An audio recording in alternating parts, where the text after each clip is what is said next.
North Korea considered one of the most isolated and closed-off countries in the entire world.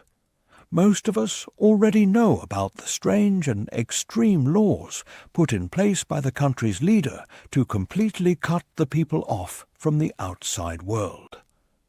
North Korea is a country with no real internet access, no satellite TV, and no international newspapers.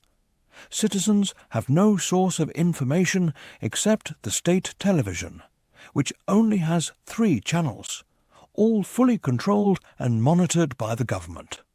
On top of that, the regime has a terrible reputation when it comes to human rights violations, which has made the country an unwelcome topic for most nations around the world.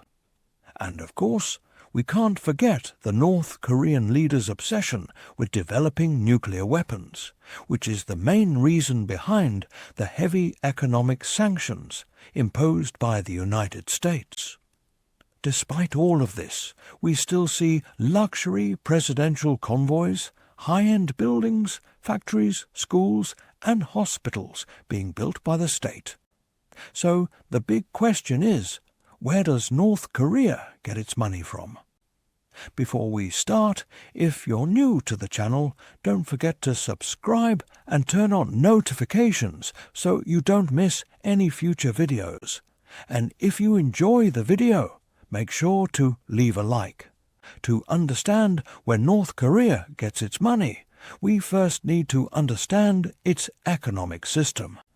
The country follows what's known as a centrally planned or communist-style economy. This means the government completely controls the economy. It decides which factories get built, what products are made, and how much everything costs. This system leaves no room for private business or personal investment. Ordinary citizens are not allowed to start companies or projects unless they are directly connected to the government or approved elites. As a result, nearly all factories and companies in the country are owned by the state.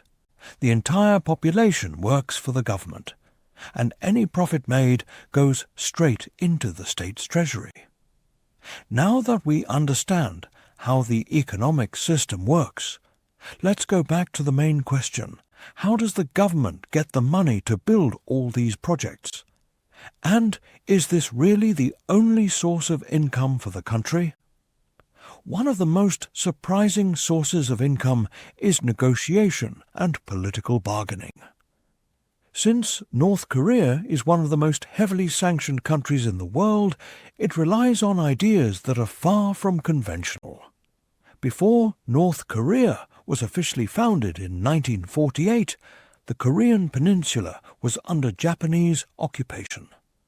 After Japan's defeat in World War II, the peninsula was divided into 2 parts, the north under Soviet influence and the south under American influence. The Soviet Union secretly trained a group of young Koreans to form a future government, led by Kim Il-sung, the founder of North Korea. After establishing the state, Kim attempted to break free from Soviet control, but the country had almost no income at the time. The economy relied on primitive farming and fishing.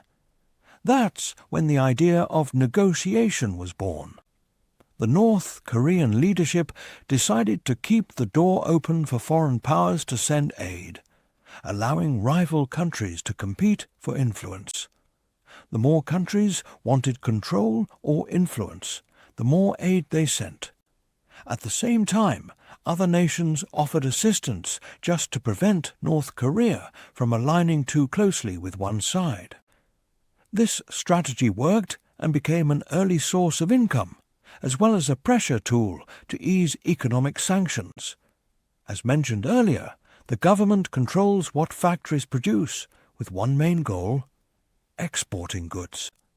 North Korean society is extremely poor, with the average annual income per person being under £2,000.